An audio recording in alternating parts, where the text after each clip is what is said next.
Sometimes the fastest way forward is to slow down. Let's try a simple practice. Stand or sit comfortably. Let your hands rest at your sides or on your lap. Now, slowly move one hand, very slowly, as if you're underwater, like in a dream, like time has slowed down just for you. Keep breathing with the movement. Feel everything, muscles, bones, the weight of your hand, the air around you.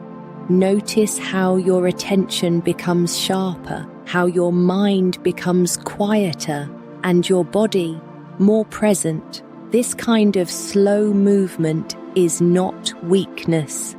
It's presence, it's awareness, it's a way back to yourself, and it gently resets your nervous system.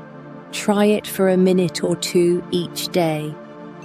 You might notice something subtle but important. This is BreathingWay. See you tomorrow.